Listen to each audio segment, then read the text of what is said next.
สวัสดีค่ะดิฉันสัตวแพทย์หญิงชุลีพรศักดิ์สง่าวงศ์นะคะซึ่งวันนี้เราก็จะมาแลกเปลี่ยนความรู้นะคะจากงานวิจัยเกี่ยวกับโลหะหนักแล้วก็ธาตุนะคะที่พบในน้ำผึ้งโดยที่เราได้รับเกียรติจากส่วนมาตรฐานการปศุสัตว์สำนักงานปศุสัตว์เขต 5 กรมปศุสัตว์นะคะให้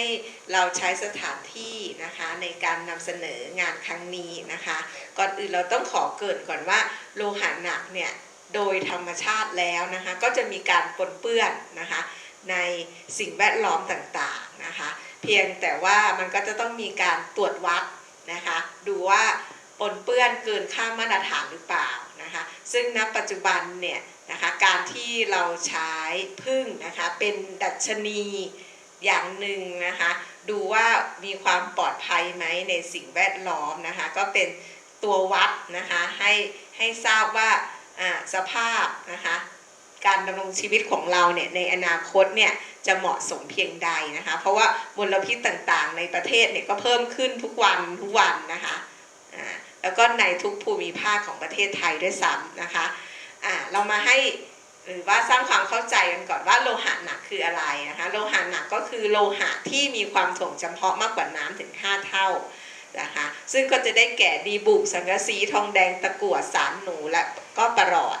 ซึ่งจะมีอัตราการสลายตัวค่อนข้างช้าๆจึงสะสมในสิ่งแวดล้อมได้ค่อนข้างที่จะนานนะคะโดยเฉพาะในดินนะคะหรือว่าลอยปนเปื้อนอยู่ในอากาศนะคะหรือว่าติดอยู่ในผลิตภัณฑ์อาหารต่างๆนะคะที่อาจจะมีการจำหน่ายนะคะอยู่มากมายแล้วก็รวมถึงพืชจะต้องดูดซึมแร่ธาตุนะคะจากดินขึ้นไปก็จะมีโอกาสการปนเปื้อนนะคะแล้วก็เป็นห่วงโซ่มายังผู้บริโภคแล้วก็รวมถึงสัตว์แมลงต่างๆนะคะที่มากินน้ำหวานนะคะของดอกไม้นะคะซึ่งโดยหลักแล้วคุณสมบัติหรือว่าองค์ประกอบของน้ำผึ้งเนี่ยนะคะก็จะมีปัจจัยค่อนข้างที่จะมาเกี่ยวข้องหลากหลายนะคะตั้งแต่ฤดูกาลนะคะ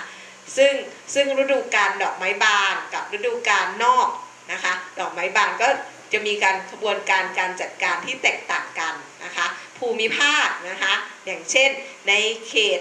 หนาวนะคะหรือว่าเขตร้อนนะคะก็จะมีผลนะคะกับลักษณะคล้ายๆกับความแรงลมนะคะนะคะต่างๆหรือว่าความที่ผึ้งนะคะไปเก็บหาอาหารก็จะมีความแตกต่างกันนอกจากนั้นรวมถึงประสาทสัมผัสนะคะหมายถึงว่าเมื่อเราบริโภคน้ำผึ้งแบบนี้เราก็จะรับรู้เลยว่ามันมีความแตกต่างกันหรือว่าน้ำผึ้งแต่ละชนิดก็จะมีความแตกต่างกันซึ่งก็เกิดมาจากการเราไปเก็บนะคะน้ำผึ้งเนี่ยจากสวนผลไม้นะคะหรือว่าในป่าหรือว่า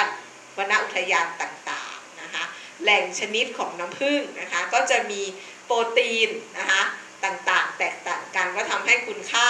นะคะสารอาหารแตกต่างกันก็ส่งผลถึงลักษณะทางเคมีนะคะแล้วก็รวมถึงลักษณะทางจุลชีว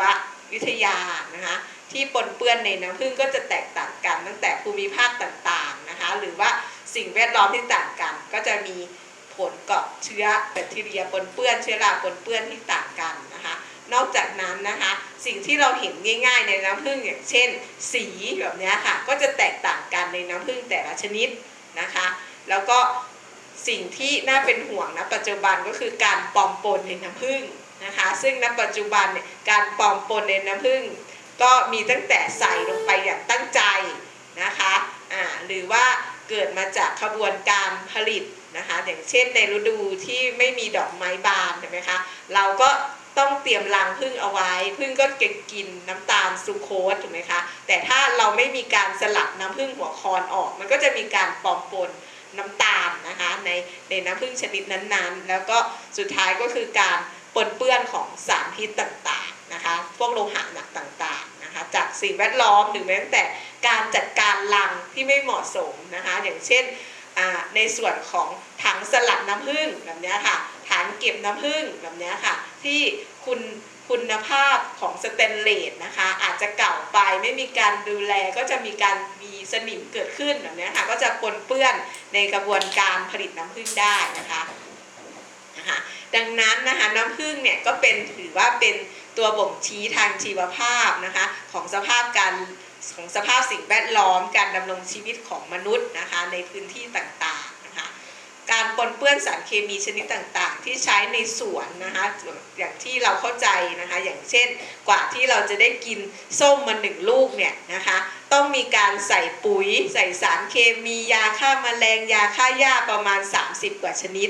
มันก็จะมีการตกค้างถูกไหมคะตกค้างแล้วก็ไหลไปตามน้ำนะคะหรือว่าปลิวไปตามอากาศหรือแม้ตั้งแต่การที่เราใช้รถยนต์แบบนี้ค่ะก็จะมีมลพิษโลหะหนักบางทีปล่อยออกมานะคะโรงงานอุตสาหกรรมการเผาต่างๆเนี่ยก็จะมีผลเช่นกันนะคะดังนั้นนะคะถ้าโลหะหนักเนี่ยนะคะเราก็อาจจะพบว่ามันมีการปนเปื้อนได้นะคะแต่ว่าถ้ามันมีสูงมากเกินไปก็จะมีผลกับทั้งมนุษย์แล้วก็แมลงต่างๆที่จะดำรงชีวิตนะคะแล้วเราก็เลยต้องมาดูว่าการวิจัยปริมาณโลหะหนักในน้ำผึ้งของประเทศไทยเนี่ยณปัจจุบันมันก็จะมีข้อจำกัดก็คือว่ามันต้องมีค่าใช้จ่ายนะคะในการที่จะตรวจเพราะว่าค่าใช้จ่ายในการตรวจโลหะหนักในน้ำผึ้งก็ค่อนข้างจะมีมูลค่าที่สูงเช่นกันนะคะมันก็เลยมีข้อมูลนะคะที่จะมาสนับสนุนเรื่องโลหะหนักเนี่ยที่ปนนะคะในน้ำผึ้งนี่ค่อนข้างที่จะน้อยนะคะซึ่งงานวิจัยครั้งนี้เราก็จะมาพูดถึงนะคะโลหะหนักอยู่5 ตัวก็คือสารหนูแคดเมียมโครเมียมนิกเกิลแล้วก็ตะกั่วนะคะ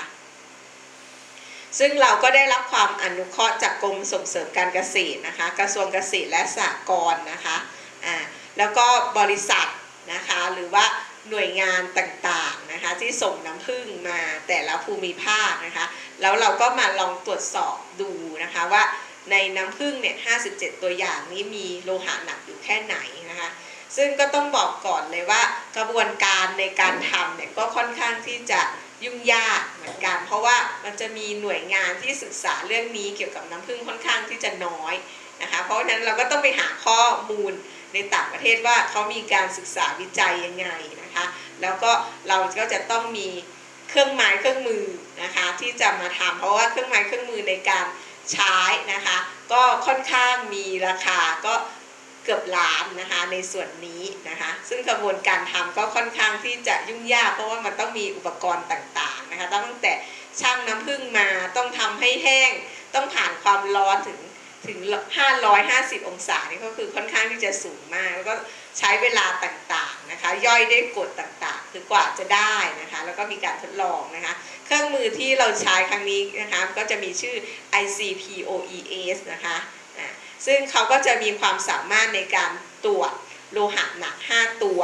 นะคะแล้วเราก็จะต้องมีตัวนะคะบ่งชี้ว่าเครื่องมือที่ใช้เนี่ยดีไหมเหมาะสมไหมก็เหมือนมีโลหะหนักมาตรฐานเป็นตัวเทียบเคียงนะคะ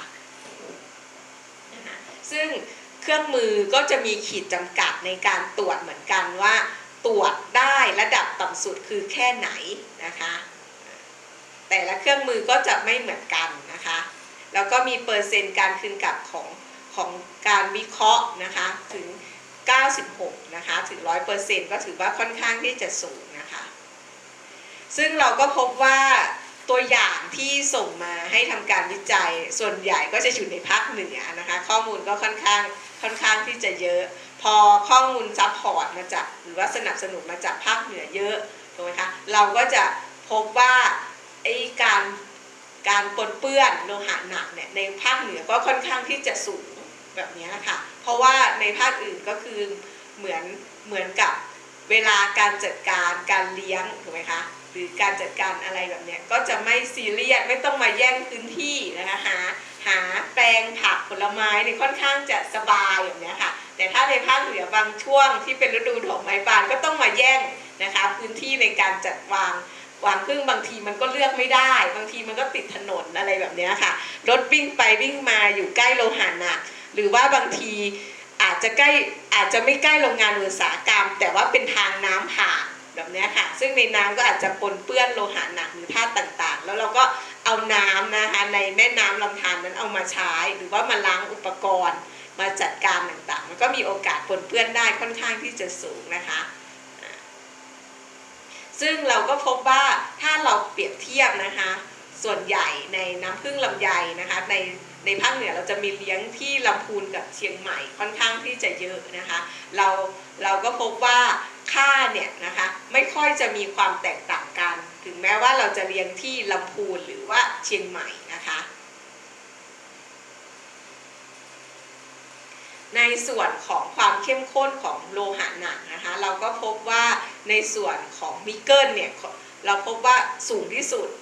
นะคะที่เราพบนะคะแล้วก็แคดเมียมนี่ก็คือต่ำสุดนะคะเพราะฉะนั้นเราก็ต้องไปศึกษาต่อว่านิกเกิลเนี่ยมันมาจากไหนนะคะซึ่งนิกเกิลเนี่ยก็จะเป็นส่วนหนึ่งในกระบวนการผลิตสแตนเลสแบบนี้คือคุณภาพของสแตนเลสก็เหมือนกับที่บอกว่าน้ำผึ้งเป็นกรด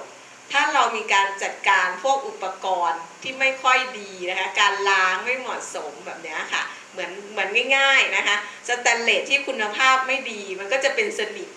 ถูกไหมคะหรือว่าสแตนเลสที่คุณภาพราคาย่อมเยาแบบนี้ค่ะการเคลือบการอะไรมันก็จะบางถูกไหมคะมันก็จะมีการกร่อนถูกกร่อนออกมาได้ค่อนข้างที่จะง่ายแบบนี้ค่ะเพราะฉะนั้นเวลาเราเลือกซื้ออุปกรณ์ในการเก็บนะคะน้ำผึ้งเราก็ต้องดูว่าคุณภาพของสแตนเลสเป็นยังไงนะคะในส่วนนี้เนาะส่วนอันนี้เป็นค่ามาตรฐานนะคะของประเทศไทยนะคะแต่นั่นแหละค่ะเราพบว่านิกเกิลค่อนข้างสูงแต่จากการที่เราสำรวจค่ามาตรฐานของทั้งในประเทศแล้วก็นานาชาติก็ไม่มีการระบุว่านิกเกิลเนี่ยค่ะควรจะมีนะคะค่ามาตรฐานเนี่ยนะคะที่ปนเปื้อนได้มากที่สุดเท่าไหร่นะคะต่อน้ำผึ้งนะคะซึ่งจะมีผลกับผู้บริโภคนะคะเราก็พบแค่ว่ามีสารหนูแคดเมียมโครเมียมนะคะแล้วก็ตะกั่วเท่านั้นนะคะที่มันมีการระบุเอาไว้ว่าในน้ำผึ้งควรจะมีเกณฑ์อยู่เท่านี้นะคะถ้าคุณบริโภคนะคะสูงมากกว่านี้อาจจะมีผลกับผู้บริโภคด้วยกันนะคะดังนั้นเราก็เลยมาดูนะคะว่าการปนเปื้อนเนี่ยในส่วนของโลหะหนักเนี่ยจะมาจากไหนบ้างนะคะเราก็แบ่งมาเป็นสองอย่างนะคะอย่างแรกก็คือแหล่งภายนอกนะคะเหมือนกับที่เราบอกว่าโลหะหนักเนี่ยสามารถที่จะจัดกระจายอยู่ในสิ่งแวดล้อมใช่ไหมคะเมื่อจัดกระจายในสิ่งแวดล้อมนั้นก็คืออาจจะปนมาจากละอองเกสรก็ได้นะคะฝุ่นก็ได้ในอากาศก็ได้นะคะหรือในดินก็ได้ถูกไหมคะหรือว่าปุ๋ยเคมีเกษตรกรนะคะซึ่งสิ่งเหล่านี้ก็คือเป็นการควบคุมที่ค่อนข้างที่จะยากเพราะว่าบางทีเราเลือกไม่ได้ว่าเราจะเอารังผึ้งไปตั้งที่ไหนห่างจากถนนเท่าไหร่อะไรแบบนี้เราจัดการไม่ได้นะคะส่วนอีกปัจจัยหนึ่งก็คือแหล่งภายในนะคะก็อย่างเช่นอุปกรณ์ที่ใช้ในการผลิตน้ำผึ้งกระบวนการผลิตเหมือนกับที่บอกว่าโดยทั่วไปแล้วเนี่ยนะคะเราก็ต้องมีการดูแลอุปกรณ์อย่าให้ชำรุดนะคะอุปกรณ์ต้องมีคุณภาพของสแตนเลสที่เหมาะสมนะคะการล้างกระบวนการทำความสะอาดที่เหมาะสมนะคะแล้วก็รวมถึงคล้ายๆกับภาชนะแบบนี้ค่ะเหมือนแต่ก่อนเนี่ยส่วนใหญ่เราจะใช้แก้วใช่ไหมคะบรรจุน้ำผึ้งแต่ตอนนี้เราใช้พลาสติกเราก็ต้องไปศึกษาว่าในพลาสติกเนี่ยมีคุณสมบัติเหมาะสมดีแค่ไหนอะไรแบบนี้ค่ะเมื่อทิ้งไปนานๆพวกสารเคมีในพลาสติกจะออกมาไหมนะคะเพราะว่าเราต้องคิดก่อนว่าในผลิตภัณฑ์น้ำผึ้งของเรานั้นคือเป็นกรดเนาะนะคะหลังจากนั้นเราก็เลยมาสรุปนะคะว่าเราจะควบคุมการป้องกันหรือว่าปนเปื้อนโลหะหนักในน้ำผึ้งยังไงนะคะเราก็มาดูที่ขบวนการว่าการจัดการรังของเรานะคะว่าสถานที่ตั้งรังเหมาะสมไหม